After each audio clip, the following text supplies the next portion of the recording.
All right, all right. Hello, everyone. Welcome back to the 31 Nights of Horror. Mitchell Lee alongside Tommy Grant. You're listening to Press Play Action. Tommy, let's waste no time with these six movies that we're going to talk about today. We're going to talk about uh, seven movies today: Children of the Corn, Poltergeist, The Exorcism of Emily Rose, Paranormal Activity, The Woman in Black, The Lost Boys, and you might be thinking, Mitchell, you just said we were going to talk about six movies, and then you said we're going to talk about seven movies, and really we're going to be talking about six just because my dumbass watched the wrong Children of the Corn. um, I was starting to think, I was like, all right, he either fucked up and watched a remake or he just went yeah, out of that's order and watched a different movie. no, I watched the wrong Children of the Corn. Did you watch one So of the multiple remakes? I watched the one that came out last year, Okay. and it was. I'll just go ahead and get this out of the way. It was horrible. I believe that was Um, the third or it's fourth remake of the original. If I remember. whatever it was. They don't need to do another one for quite some time. This is definitely the worst movie that we're going to talk about, and I Yes. won't spend much time talking about it because we weren't supposed to talk about it at all. Yeah, but you know But what? It's a little Halloween surprise. That's okay. it's an F 13.21%. So it's Wow. not even like a high F. This is a I really I really know bad movie. I have not seen that one, so I'm excited to hear your negative review on it because I don't plan to watch it. Um, this is from the director of Ultraviolet, which I haven't seen, I but have not. I've heard some shit about Ultraviolet. I've seen some clips from the movie, and it's enough for me to be like, wow, that looks like one of the worst movies ever made. Good to It know. has a 12% on Rotten Tomatoes. It's poorly written. It's extremely poorly written. Um, the the acting, whether it's the kids or the adults, they're all bad. Um, they have Was like there was this, there like anybody was there anybody known in the movie? no one I've ever heard of was in this. Um, no. Yeah. I'd say the main actress that plays Bolin was fine. Maybe because she just had the juiciest role as kind of the one that um kind of leads this like kid. I don't want to say resistance, but just kind of like, hey, we're gonna hold the adults accountable for the things that they've done because it's all about like, uh, like they've ruined the crops with like, um, herbicides and that kind of thing. So they took more of an environmentalist approach on this one. Which I don't think is. I've never seen the original, um, but I I thought that the it was interesting, but yeah, there's this weird monster at the end. Um, and the most intriguing part of it was when you don't see him. Because once they finally show, and that's kind of the case with a lot of these monster movies, right? They're more interesting when you don't see them, when they're kind of hidden in the shadows, and your mind will kind of make it more terrifying than it actually is. Yep. The Babadook, I think, kind of does this, but I think the creature design was actually kind of interesting, and they don't show it all the time. Yep. But this, as soon as you see it, you're just like, that looks stupid. It looks bad, and I don't care anymore. No, this is a terrible movie. That I can't imagine. This isn't even one of those bad movies that I'm like, yeah, but I'd like to see it done well. This is just like, don't touch this And premise. I've said Don't this do many anything with it. I've said this many times to you on and off screen when it comes to horror. There's good horror that you can sit down and watch in any mood and enjoy it. And then there's most horror movies that you just kind of have to know it's going to be bad when you walk into it. So you just gotta have to make some popcorn, have a beer, and just sit back and just watch to be entertained. Don't have high expectations. Just watch for the entertainment and hope it gives you entertainment. But Children of the Corn is not one of those movies I would ever imagine to be entertaining. And why it got so many remakes, I don't understand to begin with. Well, yeah, talk about your Children of the Corn. It had to be better, right? It Uh, had to be. It couldn't have been worse.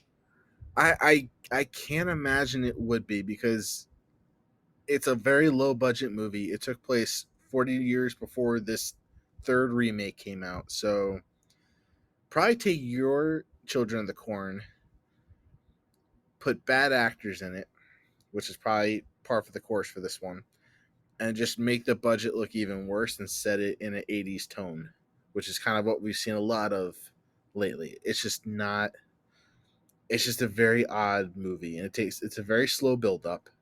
Not as slow as what we're used to with the recent 80s films. It was a little bit quicker to the punch, but just the whole concept of the movie just never made sense to me. You have this kid who basically is, I don't even know what you would call him, but I guess the speaker for what they call he The who House walks of behind. Representatives. Yeah, sure, Oh, yeah. well, it'd be a different movie entirely. But it, the entity is usually referred to as he who walks behind the rose, and is usually based on, crops. And yeah, it's just killing the adults, but there was never really any indication in the first movie as to why. It just kind of Mhm. happened. They were told by this entity that they needed to wipe out the adults, but they didn't wipe out all the adults, which is the odd part. Because we're just gonna drop a few spoilers that aren't that crucial. Because if you haven't seen this movie by this point, that's Go on you. for it. But there's a scene where they have a gas station attendant right outside of town who obviously is an adult, and they keep him alive for no reason whatsoever, basically to keep other adults from entering the town. And then they kill him. One of the kids kind of goes rogue and kills him anyway. And then there's a whole divide amongst the kids for kind of struggle over control of the town. And it's kind of a weird. You have the zealots who are so focused on this whole, we must kill the adults, we must believe in, I forget the main kid's name, but whatever, Malachi or whatever it is. And then you have this small group of resistance kids who try and help this couple escape town. And that's really the entire movie. It's just, two adults being chased around this abandoned town in the middle of nowhere by a group of kids who are obsessed with this whole Malachi entity. And that's really the whole film. It's nothing really to be desired behind that one. But it's just another classic that I had to add to the list because everybody knows Children of the Corn. Everybody knows the title. Mhm. But I What's your thought grade? I it, I would say D plus 80%. Okay, so definitely better than what I watched, but Yeah, not a recommendation. it's not a movie that should have had sequels. Which, believe it or not, this is a franchise of 9 films, 2 of which are Oh, your remakes. wow. Oh yeah, it's got quite a few remakes. I had not seen any of them. I don't know if I I haven't plan to. heard of any of them. Wow. Yeah. Well, most of them start with Children of the Corn. But Sounds reasonable enough. the only reasonable fun fact I found for this film, aside from the main actress of the film, is Linda Hamilton, who is probably the only well known name to come out of that film. Um, Mhm. but the film was originally offered to Sam Raimi, who we know from the Evil Dead franchise, and Tommy Lee Wallace, who directed Halloween 3, which is definitely the weakest of the Halloween franchise. So it was passed up by multiple directors before it landed on. I'm not even going to attempt this name, but it's just a bad movie. But it's fun to watch if you're in the mood for some weird shit. But All yeah, right, let's that's move Children on to for you. the 1982 Poltergeist. I watched the 2015 Poltergeist. No, I'm just kidding. God damn it! I watched I do need to watch the 2015 Poltergeist, but I've heard no good things about it. So the 1982 Poltergeist, directed by Toby Hooper. Although there are a lot of people that would dispute that they would I say that the story, the production, the screenplay, Steven Spielberg. A lot of people think that this is a Spielberg directed movie It and not is. a Toby Hooper directed movie. It is because I did some research on this because I was curious when I saw that. So I don't know how much you read into it, but Steven Spielberg was under contract by Paramount Pictures that basically he was directing E.T. and he was not allowed to work on any other project until he was finished with E.T. This movie happened to be, around the time where, he wanted to work on it. It was a passion project. He wrote the script for it.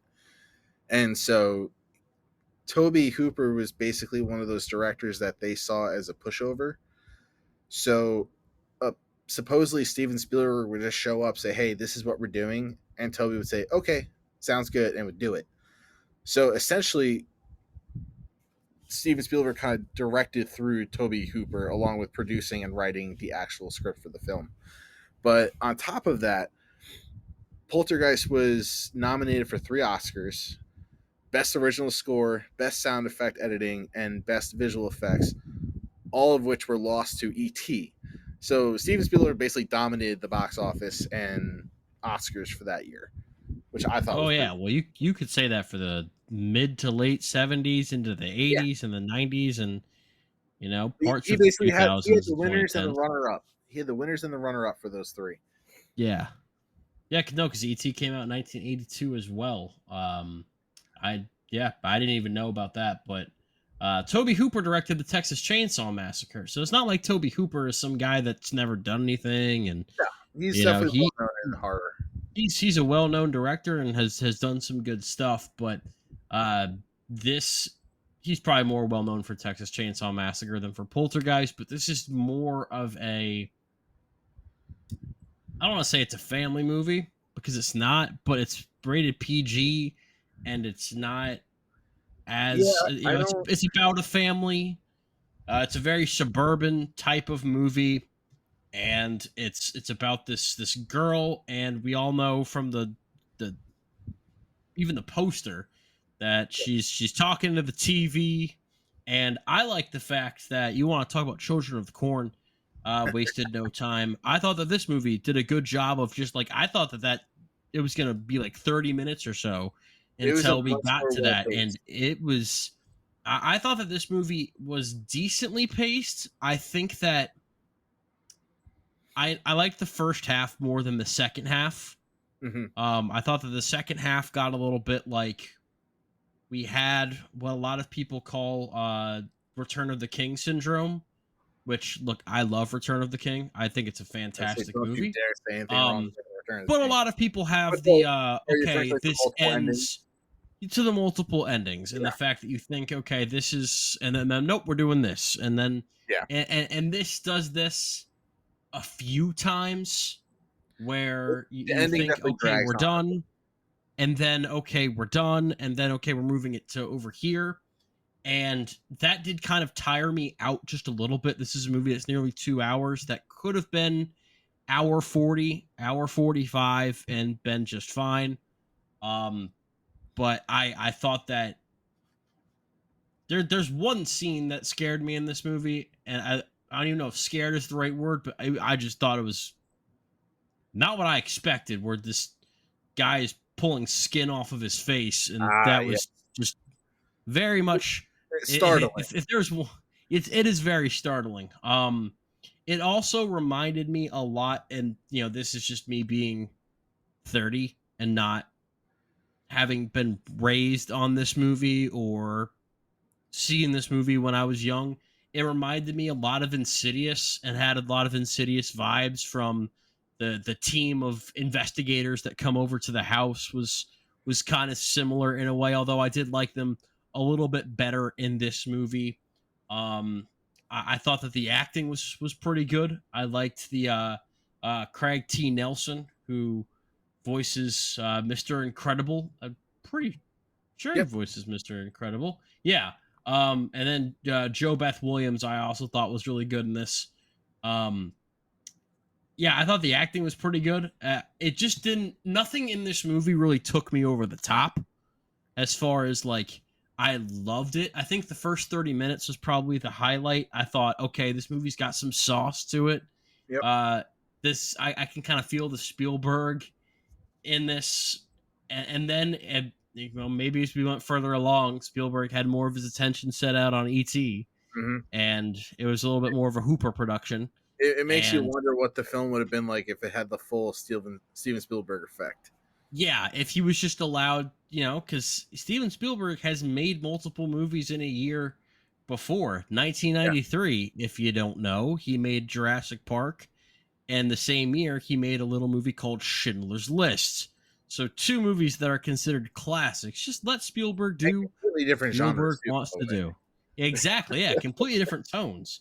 And Poltergeist and ET, like, I wouldn't necessarily say they're similar, but it's not as drastic They're of a kind of in difference. the supernatural sci-fi kind of realm.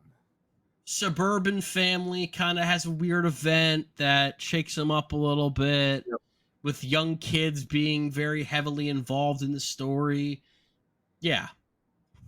Yeah, on the So same page. I liked this. I just wasn't as, you know, I heard some people say that it was like the scariest movie ever made. No, I can't get on board with that. But I liked it, and I could definitely see myself watching it again. I think it's a generational horror trend. Is A you lot have of these are. you have the movies that obviously the kids of that era grew up on that, and all of that was new and scary for them at the time. Whereas nowadays we're like that's basically a kid movie to us. Whereas for us, we grew up on movies very exorcist heavy, so we're used to the Do you think that horror and part of me thinks comedy, but is horror the genre that's the most susceptible to that? I guess that is most dependent on kind of when you watched it, how old you were, when you yes. grew up with it, that kind of thing. I think so because there are. I mean, we talked about it before with it. A whole generation was traumatized about clowns from one movie about clowns, and whereas now it's like most people like about it, what you're getting when you go into it, so it's not as scary. Whereas if you've never seen a clown movie before and this is the first movie coming out about demonic clowns, you're gonna be scarred for fucking life. I think that there's something to be said. Like we talked about that with The Exorcist, where there have been so many movies that have tried to do what The Exorcist did Yeah, since then that anyone that didn't grow up with it, or that wasn't like the first one of those that they had ever even heard of, you're gonna see it and it's gonna feel a little bit more tired and played out than someone that saw it on day one when it came out in the 70s. That was a big deal. and another factor with horror is the storyline behind it, because you have the movies, like I said, that are just bad, but you still watch them anyway because they're entertaining. Then there's the films that, despite once you get past all the jump scares, if it has a good story behind it, you'll still go back to watch it. But if it's just a scary movie because of jump scares and that's it, it loses its feel after the first couple watches because you know it's coming. So I think And I that's what think really we'll that's what talk stands the about test of time. Yes, we will. we'll talk about a movie like that coming up soon, and maybe hey, we might not agree on which movie it is that we're going to talk about, but Yeah. this is one that I could see myself going back to watching. And funny fact, these were both released in the summer of 1982. ET was released on July. My God. Poltergeist came out on June 4th, 1982. ET came out the next week. He was literally making the two at the exact same time. That's crazy. Yeah. Yeah, they were both made for about $10.5 million. Poltergeist, very successful, made 121 million. That's nothing to sneeze at whatsoever. ET just made almost $800 million, and some of that is it was re-released in 2002, and so I think so it's probably a little bit more like 750 million, but still $750 million for 1982 is insane. Yeah. And that was a movie that people, lined up the streets to go to see. So Poltergeist maybe got kind of, I don't want to say lost in the shuffle. It wasn't quite as easy as for a movie to do to get lost in the shuffle in the Yeah. 80s as it is today. Um, but it still did very well. And like you said, 3 Oscar nominations is nothing to sneeze at either. I gave this a B 33.30. So I liked it, but this isn't something that I'm gonna run out and recommend to everyone I know, but I could see myself watching it again. Yeah, Poltergeist was definitely kind of your easy to sit down and watch if you're in the mood for just something a little spooky but nothing scary. I gave it a B, 40%, so we're kind of in the same ballpark on that one. All right, so let's move on to The Exorcism of Emily Rose, which was directed by Scott Derrickson, which is fascinating to me because this didn't really seem like a Scott Derrickson movie. Does that name mean anything to you? It does not, and I was about to ask you and for the listeners, who the hell is Scott Derrickson and what is he known for? Okay, so I never saw The Day the Earth Stood Still with I was about to say with Kanye West. That would certainly be an interesting That movie. would be a The fun Day film. Kanye Stood Still. Yeah, that ain't happening. The Day the Earth Stood Still. I've heard nothing but bad things about it, but I haven't seen it. But then he made Sinister in 2012, and Sinister is an actually Uh, scary movie to me. yes, it I is. really like Sinister. I never saw Deliver Us from Evil in 2014. I've heard mixed things about it. He directed Doctor Strange in 2016, Uh, and okay. I did like that Doctor Strange movie. I had a good time. I like both of the Doctor Strange movies, but my favorite movie of his is a movie that came out 2 years ago called The Black Phone, and this starred Ethan Hawke, and there's actually a sequel coming out I think next year. Um, yeah, no, if I won't tell you too much about it because it's kind of one of those movies that's really fun to kind of discover more about while you're watching it. But Hmm. definitely give The Black Phone a watch if you haven't seen it before. I really liked it. Um, but this movie is, and I won't get too in depth because I almost feel like we shouldn't be talking about this movie because I don't think it's a horror movie. I think it's a courtroom, like a legal And that's kind of drama what it's tailored to type be. of movie. And I knew that going in. I had heard that before, but I didn't know just how much of it was the courtroom versus the actual exorcism. I think they And did a good I balance. thought there'd be more of a balance between the two. And I think that it kind of I don't want to say it kind of cheaps out because I like this movie a lot in theory. It's about a priest that performs an exorcism and it goes wrong, and so he's on trial for murder. Um, of this Did you girl know this Emily is Emily based off a Rose. real event? I did not know this was a based on a real event. So Um, this entire story is based off of Anneliese Michel, who is a German woman who underwent 67 exorcism rites the year before she died. And she basically died from malnutrition, but was the cause of death was, you know, exorcism gone wrong in 1976. The mhm. parents and the priest were put on trial for pretty much unwrongful death and manslaughter for this one. So it's And so very, very loosely, but storyline wise, is based off of the real thing. yeah, I really like the fact that they tried to strike a balance between the courtroom and the horror exorcism elements of the movie. I think that that was a really interesting approach, but at the same time it kind of felt like we didn't really get the best version of either one.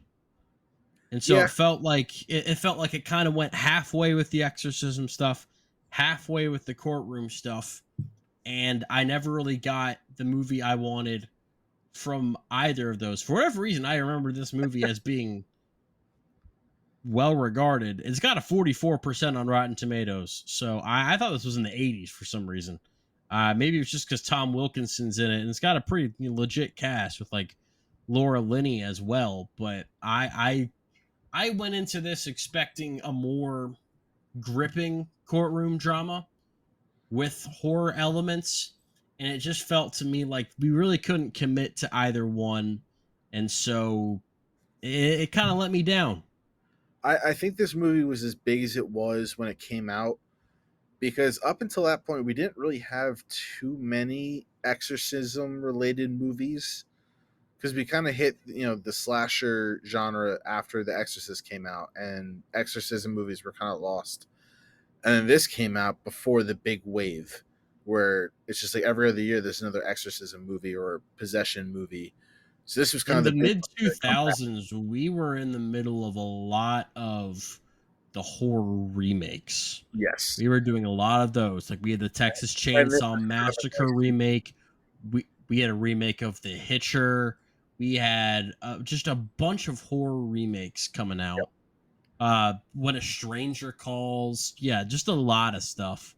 And I think this was kind of a unique movie to come out at the time, and the fact that we've never really seen what happens after these exorcism play out movies. Obviously, most movies, the person who is possessed ends up living, but still, we never see the aftermath of like what are the ramifications for all the stuff that the priests do to, quote unquote, save the soul of this person.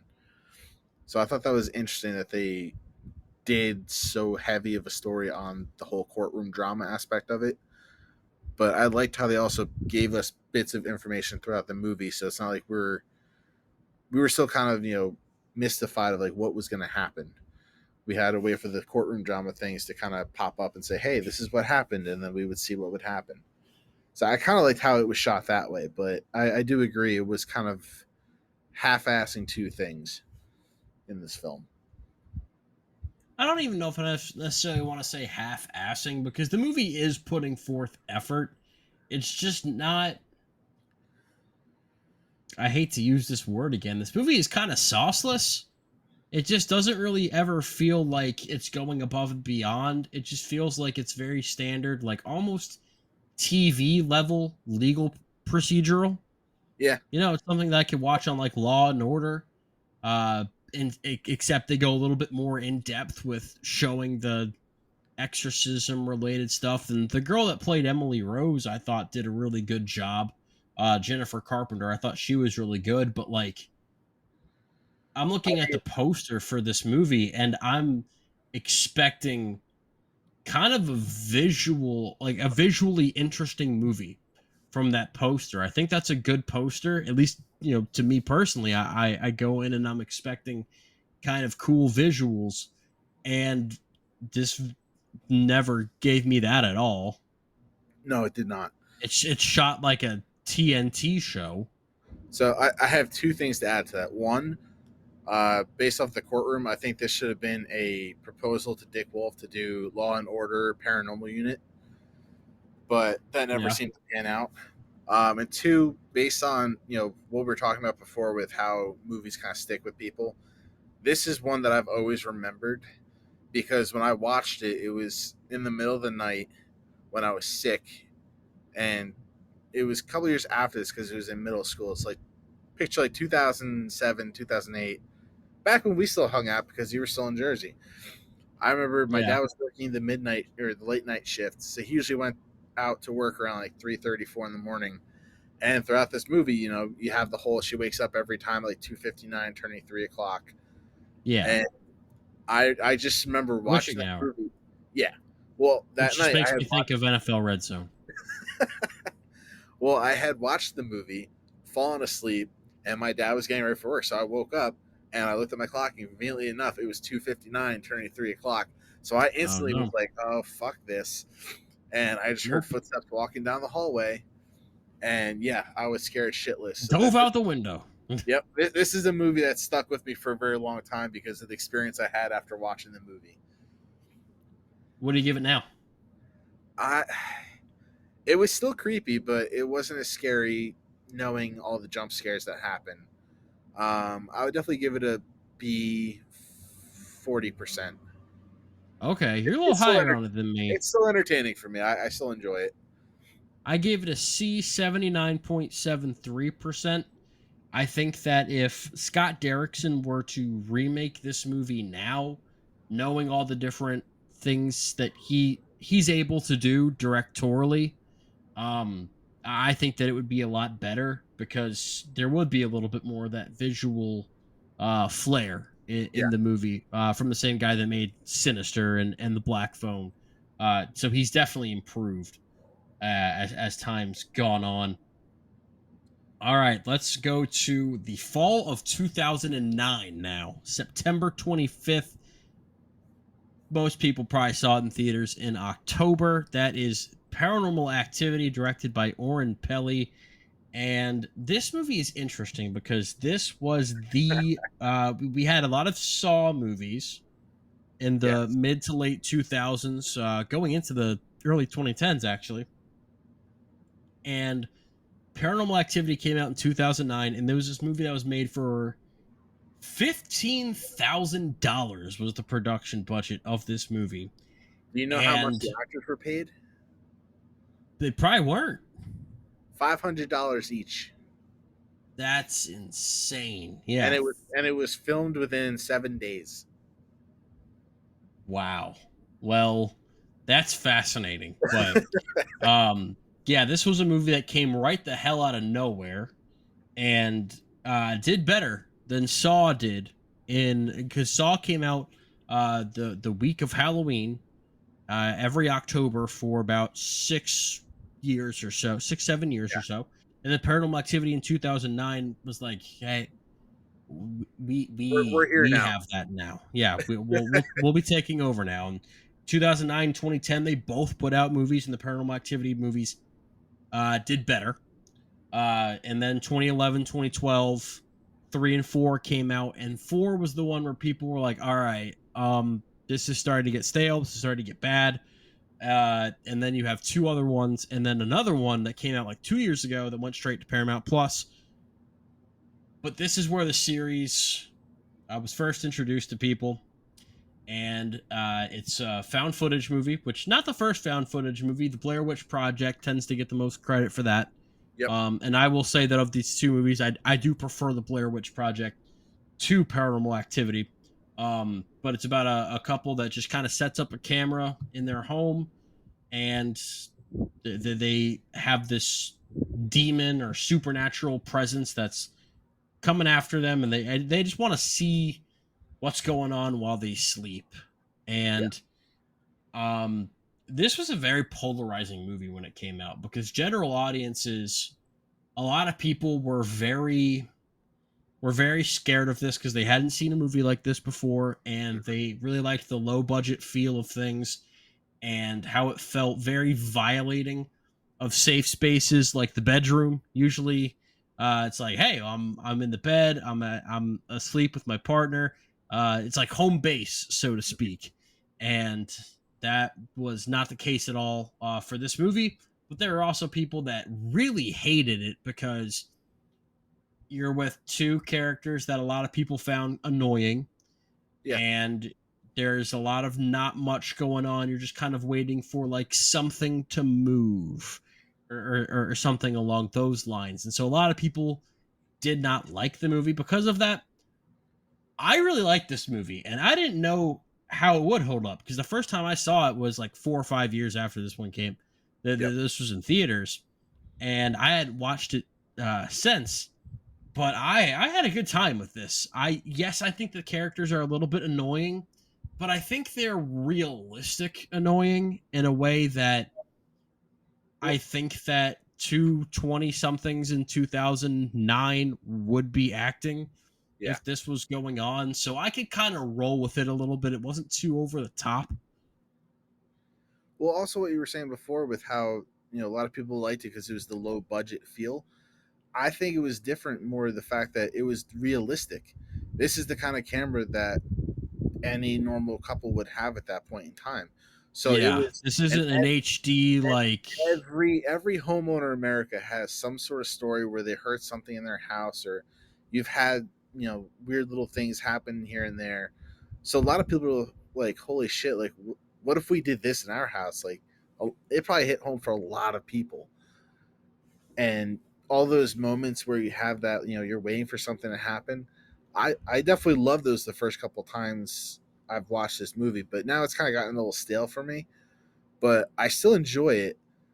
But I thought it was an interesting concept of how they use the rotating camera. to really capture stuff changing instead of See, just a static, like that yeah, I static liked, one view kind of camera. yeah, I liked that it set its characters into situations that there wasn't necessarily an easy out for. Like they explained early on, it doesn't matter if you, because my fiance came and sat down with me, and she'd already seen it, but it had been a while, so she forgot kind of what was going on. Yeah, So she was like, "Why don't they just leave the house?" And they explain that it doesn't matter where you go, this is something that's going to follow you. It's not just kind of linked to this house. And I liked that they were able to kind of work their way around uh, those easy situations that could be seen as plot holes of like, well, if you just do this, the movie's over. yeah, And that they were able to get around that. I also like that you have two characters that want to approach this problem in different ways. And so something will happen that kind of pushes uh that creates friction between the two of them, and like, look, I'm gonna do this, I'm gonna solve this problem now, I'm doing it my way. And then something happens and it creates friction between the two. Like there's a scene with the Ouija board in this movie that, yeah, it might be a little bit lame, but I thought it was really cool. I really liked that it I don't want to say it would scared me you a have little bit. broken out the Ouija board, or would you have been like, let's get the fuck out of here? I don't know. I don't think I would have broken out the Ouija board, but what happens at the end of that scene, I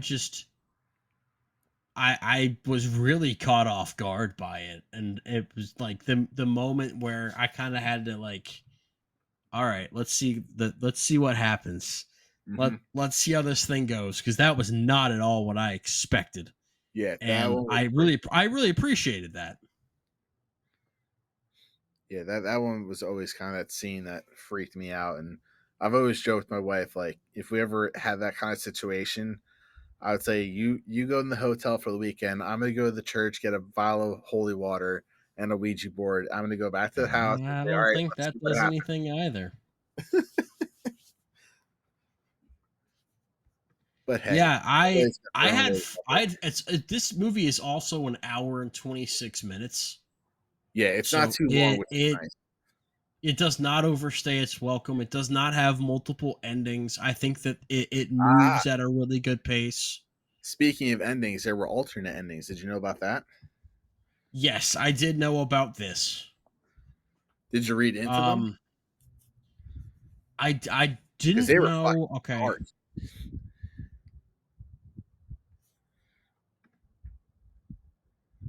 Okay. Well, that's interesting because of things that they do in some of the sequels. I'll just leave it at that. Yeah. And I didn't. Have you seen any of the sequels? I actually watched up until four, and four was my last one where I was like, this is kind of ridiculous. Okay. See, I've seen all of them except for the Ghost Dimension, which I've heard is the worst one. Okay. Um, I actually think two's my favorite. I really like two. I thought three was okay. Four was awful. Four was bad. Yeah, four is And then the lost franchise. the marked ones was pretty bad too, but not as bad as four. What was it, But two or three, where the ending where the whole coven aspect, was that two or three? I think that's three. Three is the Okay, one that's kind of that like a stuck with me. prequel. Yeah, that one was stuck Thr- with me for a long time. That freaked me out. That scene. I I remember saw. people talking about that at school. I remember people coming back and I had nightmares spoiling about the ending that. of the movie. Yeah, because three is the one that's kind of a prequel. Yeah, But I think three was this my isn't an favorite. awful series of movies. I think it's gotten a bad reputation because them, like Saw, and like so many other horror movies. Like you said, there's nine Children of the Corn. Yep. There's technically seven For Paranormal me, Activity movies. this is a movie you have to watch at home in the dark. That's what makes it a lot more Yeah, intense of a viewing. If you're watching in the daytime, it's kind of just a boring home movie until the end. but that's my take. I'm going to give this a B plus, 14.09%. I'd gladly watch it again. I would watch it again, but I having seen it so many times, it's kind of gotten stale on me. I would give it. I hate to go this low, but I would give it a D 90%. Whoa! It's not scary. It's What? not scary for me. It's once you get past the little No, okay, this is what spooky. happens with you. Is I'll talk to you about these movies, and then it feels like the grade comes out of a random generator that doesn't really match what you said. It's like, yeah, no, I did like this, and yeah, it was really brief. And by the way, I give it a D. What? Yeah, in terms of horror, I'm rating it off of whether it scared me, if it holds up. This isn't a first time watch. If it was my first Fuck, time man. seeing it, I probably would have given it much higher. But I've seen it so many times. It's not a movie I would rewatch that often. And rewatching it this month, I was kind of like Sure, man. I was sitting there watching, going, "Can we just get to the good stuff?" It was All too right, slow. let's go to 2012. Let's move forward a couple years. February 3rd, 2012.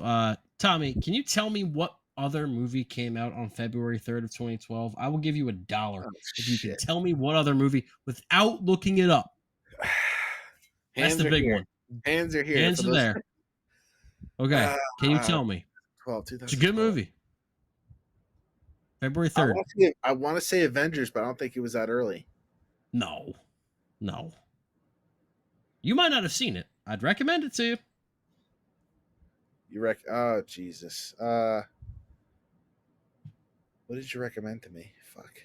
Oh, I haven't recommended it. I said I would recommend it to you. Oh, okay. Yeah, no, Uh, I don't think I've talked to you about this movie yet. is it live? We're gonna play 20 questions. Is it live action? We're gonna play 2 questions. Yes. Well, not literally 20 questions. Is it action?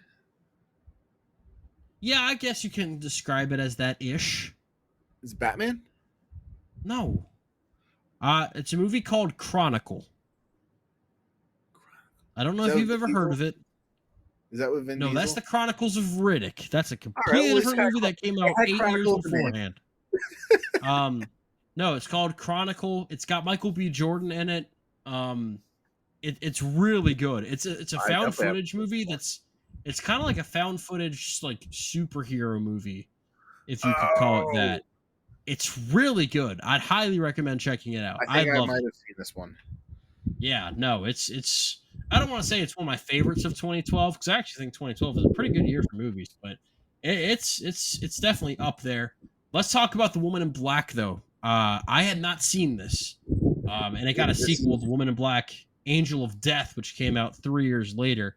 Um, but I had heard good things about this movie.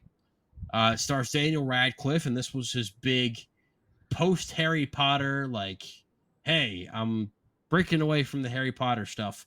And I breaking do away. They think were he's done. They good in were this. over. there Well, was yeah, nothing no, else. he was doing other stuff, Tommy. Like, Well, I'm saying Harry Potter movies were done. There's no more to be made.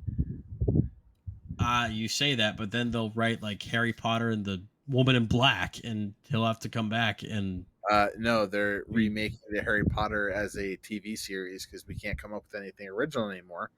That's coming out next year yeah, or no, I just 2026. I'm sure I he'll be hope back it for does. that. I no, they've all said they're not coming back for it. No, Well, J.K. Rowling has pissed all of them off. No, she's buried herself um, in the grave, but yes, she that has. that's a whole nother point. She might be the woman in black. We don't know. Yeah, if only. Um, but this is a very British movie. Yes. Taking place in 1880. No, it's 1906 London, and there's a widowed lawyer played by Daniel Radcliffe, and he basically has to go and get some paperwork from. There's this woman that died, and he's kind of got to go retrieve some things, and he just kind of finds out that like the kids just kind of keep dying, Yeah. and there might be a ghost involved.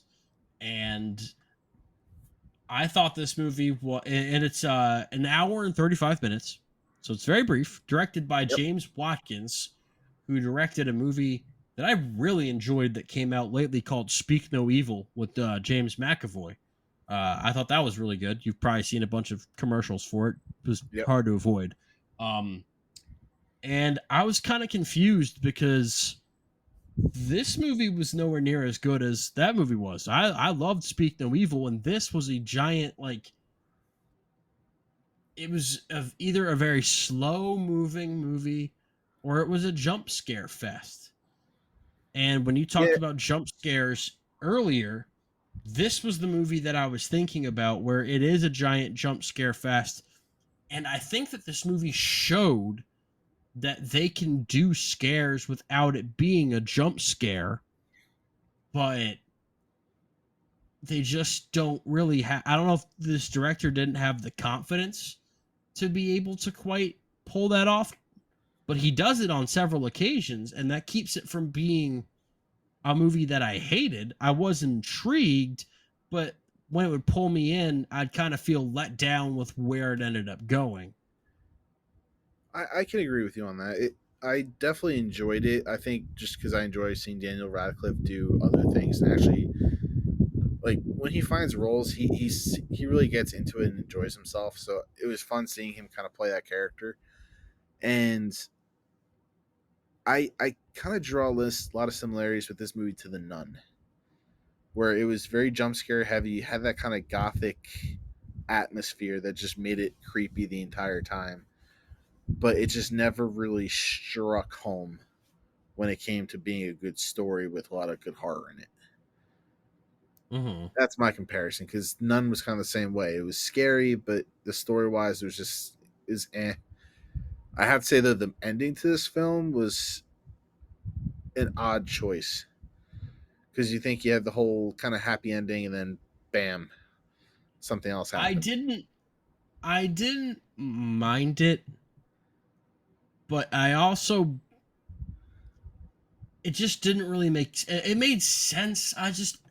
I nothing the end of this movie. And for the swing that it takes, I shouldn't. I feel like I should be like, "Oh wow, you know what? That was actually kind of halfway decent." Or I feel like I should be kind of pissed off about it, like, "Wow, that just came right the hell out of nowhere. Way to just blindside us with this crap." Yeah, And in the end, I was just kind of like, I mean, sure. Yeah, I just, the movie never really sucked me in enough for me to get pissed about it. yeah, that's fair. I felt like I was kind of at an arm's distance from this movie a lot of the way through, if that makes any sense. Yeah, it's just it was such an odd choice. I'm not gonna spoil anything, but for the whole ending, it's just it was odd because you have the whole resolution. You think everything's done. The way they filmed the scenes before the ending, you're like, all right, he helped find peace. It should be done. Why all of a sudden did this thing happen? That basically is it just a cheap way to set up a sequel, which I think it was, but it kind of just ruined the end of the movie for me. So that's the only weak part for me. Other than that, I enjoyed, as much as I usually don't like the slow movies, I did enjoy the slow build up in this film because it was just eerie the entire time, which I was okay with. It I think they did it well that it didn't bore me at all. All right, so what's your grade? I'm going to give it a C 70%. Okay, I'm It's giving kind of it a right. It's C. kind of right in the middle. C, Oh, 34.45%. So we're all we're right. pretty close on this one. Now this last one, The I shitstorm of a don't movie. think I don't think we're gonna be close on this. I'm excited to see what Um, you have to say because, my this God, this is The is a movie. Lost Boys, directed by Joel Schumacher, who gave us Batman and Robin, as Yeah, well as another Batman Forever. stinker. Um, July of 1987. So this is the second 1987 movie that we'll talk about. We talked about Evil Dead 2 already. Ah, yes. And this is about this family that moved to Santa Carla, which is apparently the murder capital of the world or the country or something like that. I And don't think it was that at all. I don't think that's what they set it up for. Yeah, they talked about that it was the murder capital of the world because of Oh, the did they? vampires. Yeah, Oh, and our my our well, I don't want to say our main character Michael, played by Jason Patrick, gets kind of caught up with this group of vampires, and bam, he ends up kind of being one of them himself. The main character of this movie is Sam Emerson, played by fuck Corey yeah! Haim, who rest in peace to both of the Coreys from this. Corey Feldman's not dead. I don't know why I get Corey Feldman and River Phoenix confused all the time because they were in Stand By Me together. River Phoenix is dead. Corey Feldman is alive, but Corey Haim died. I want to say like a decade ago or something like that, in his 30s, I was gonna which say is he can't be unfortunate. dead because he's coming back for the Goonies sequel. I don't think that's happening. It is. It's confirmed. It's happening. But yeah, well, a Whether lot it'll of be good things or can not, I be can't say. But confirmed that's a and whole other canceled. story. I had a lot of fun with this movie, man. Really? I don't like I've heard from a lot of people. I have a friend of mine that it is her favorite movie of all time. This is her favorite movie ever. And I know people that consider it to be like one of their favorite movies in the Oh, same vein that Evil Dead 2 was. without a doubt, But this is a known cult classic film, so I'm not yes, surprised a lot of people enjoy it. but unlike Evil Dead 2, I had a lot of fun with this. I really liked from the second that I first got to see the Frog Brothers, I was like, all right, I kind of dig the vibe that this thing is going to, and I think that Sam's a really good main character. I think that there's enough twists and turns in this. I liked Diane Wiest as the mom. I think that she's a character that you really root for and want to get behind. Uh, I think that Kiefer Sutherland is chewing up the scenery here and is a lot of fun. Yeah. It's an hour 37, so it moves at a good pace. Oh no, I had you and fun with you and I this. are very far apart on this one. I don't even know where to start.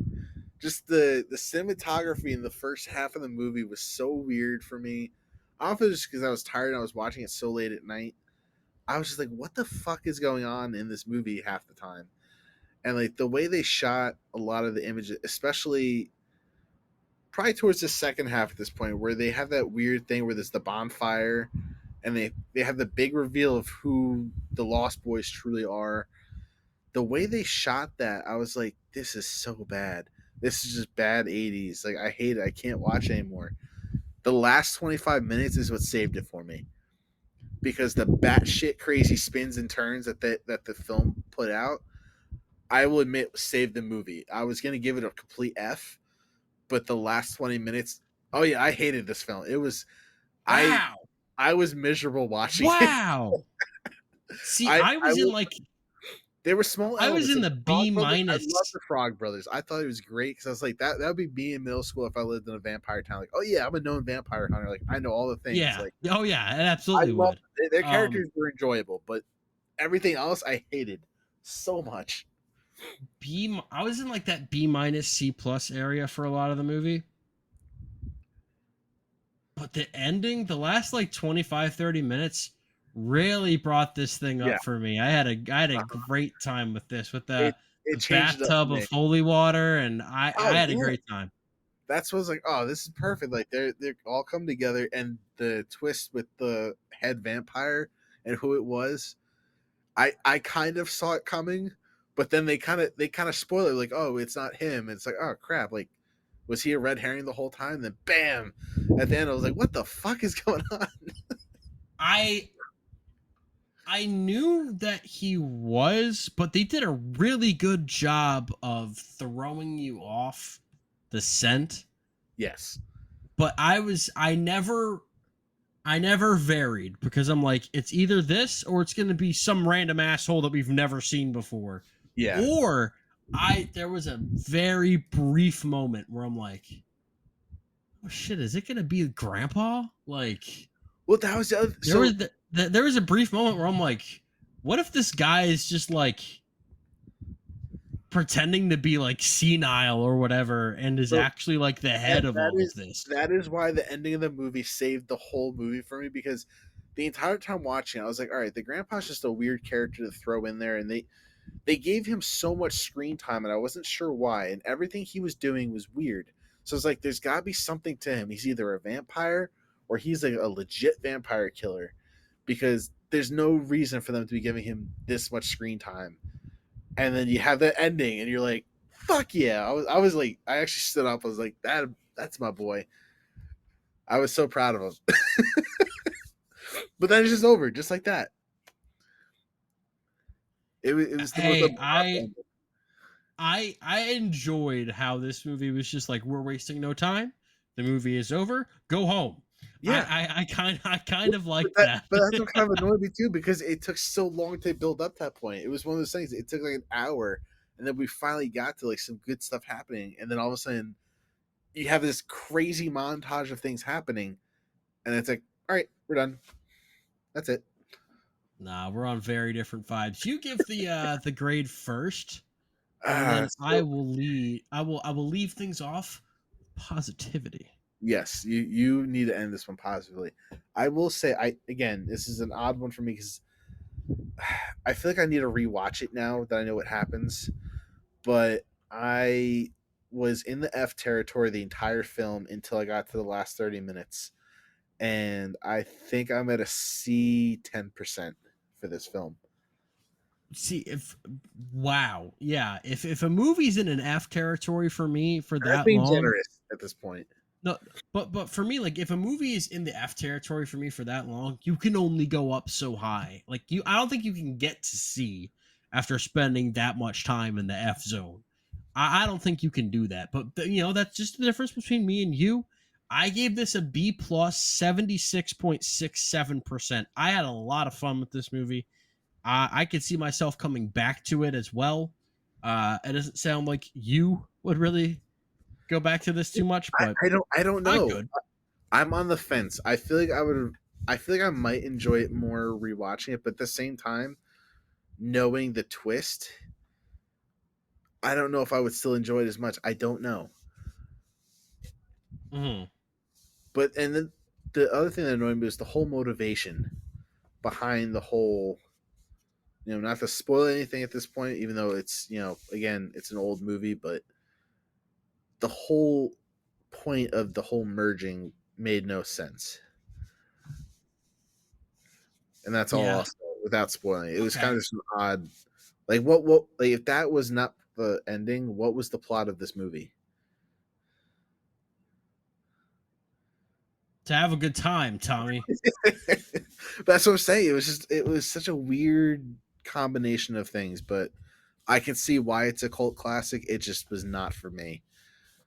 If the whole movie was like the last 20 minutes, it would have been a much higher rating. All right. Well, that wraps things up for the fourth part of the 31 Nights of Horror, and the last one coming up next Yeah. week. The We will final be seven. talking about the 2011 The Thing, the 2021 Candyman, the 2010 Nightmare on Elm Street. No, I'm just kidding. The OGs Oh, for geez. The Thing. Well, no, not the OG for The Thing, because the original Thing was like a 1950s movie. The 1982 one is That a is true. remake. That is true. So not the OG Thing, but the John Carpenter's The Thing, Candyman from the 90s, Wes Craven's A Nightmare on Elm Street, 28 Days Later, Sleepy Hollow, Wes Craven again with Scream, and then John Carpenter again with Halloween. Do you So see the trend? a lot of Carpenter, and hopefully a lot of higher grades than you saw. Uh, this section wasn't quite the disappointment to me that the last section was. I think the Lost Boys definitely brought things up for me personally. Yeah. Definitely didn't for you, but That's hopefully okay. we end as we started with a lot of positivity, because we I, started I out feeling pretty good. the only one out of these seven, actually, I haven't seen the Thing, and I haven't seen the Candyman. So those are the only two odd cards for me. The other ones I have seen and I really enjoy. So I know from my end it'll be positive. I've only seen 2 of these movies, and I hate one of them. I will I not know tell you you said, which. I know which one because you told me. Oh well, then fuck you. Um, yeah, yeah, but you don't know which other one I've seen. You don't, I don't.